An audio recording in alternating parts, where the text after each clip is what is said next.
लोगों ने स्थूल में कहानियां बना ली, आध्यात्मिक में लिखा, और कुछ लोग आए उसको शब्दों में कहानी बना ली। एक तीसरे काका आए, उन्होंने सही मान के सब रख कर डाला, सही मान लिया, सब ऐसा ही था।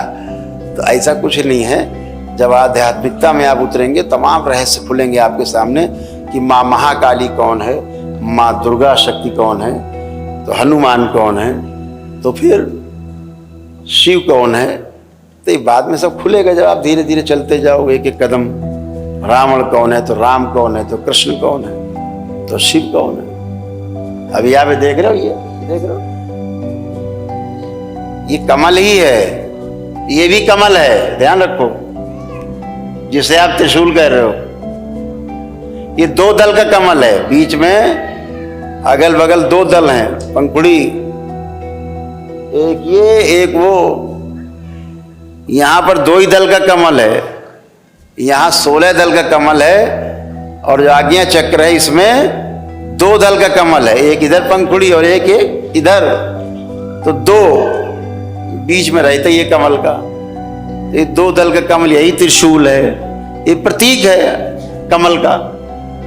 अब आप इसको कुछ और कहने लगो तो फिर कहने रहो, कहने से क्या जाता है, लेकिन यहां 2 दल का कमल है, इसलिए त्रिशूल है।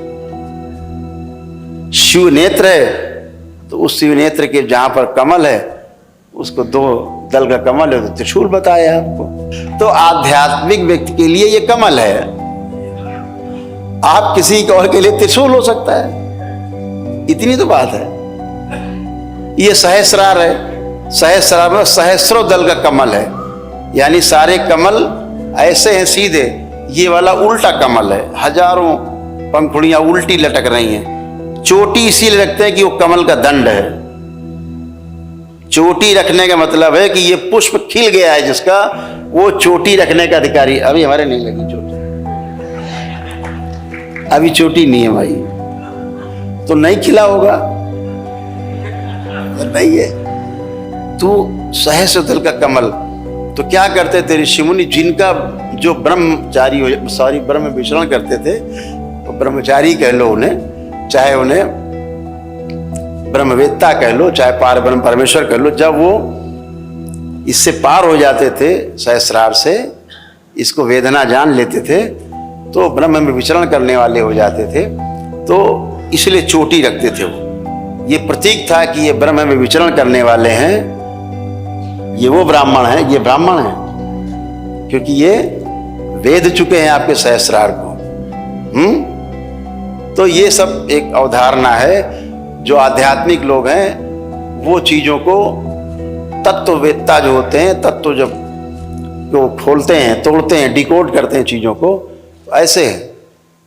हमारे कई जैनी मित्र हैं, जैन मित्र हैं हमारे कई, हम उनके परिवार में जाते रहते थे, तो उनके घर में फोटो जरूर लगी रहती थी भगवान महावीर की, ये भगवान बुद्ध का भी आपने देखा होगा कभी फोटो, कोई मूर्ति तो यहाँ पे देखा होगा, घुंघराले जैसे बाल देखा है, घुंघराले बाल बिल्कुल ऐसे भगवान महावीर को। तो अपने दोस्तों से हम पूछते थे कि भाई ये ऐसा क्यों बोले, उनके बाल घुंघराले थे। आज तक हमें कोई नहीं बता पाया कि बाल घुंघराले क्यों थे। ये बाल नहीं है, ये दिखाया गया है उस समय के पुराने लोगों ने। सहस्रदल कमल जो उल्टी पंखुड़ियां लटक रही हैं, जूड़ा और उल्टा कमल, यानी सहस्रदल कमल इनके खिले हुए हैं, ये है। और वो बता रहे हैं घुंघराले बाल हैं, वही राधा की तरह है नहीं, फिर भी बता रहे हैं। तो वो ऐसे ही बना के कुंडली वो कुछ का कुछ बताते हैं। तो आध्यात्मिक दृष्टि से जब विवेचन होगा, आपके साथ बैठेंगे कभी, को विधि से विवेचन होगा, को ढंग से होगा। तंत्र का अर्थ ही होता है विधि, उपाय, कोई मार्ग, व्यवस्था। तो तंत्र में सब कुछ उपलब्ध है, सब अनुभवगम्य है, सब अनुभव आप कर सकते हैं। पहली सीढ़ी आज आपकी है और आप इसमें प्रवेश कर रहे हैं। पुनः आप सबको बहुत बहुत धन्यवाद, बहुत बधाई।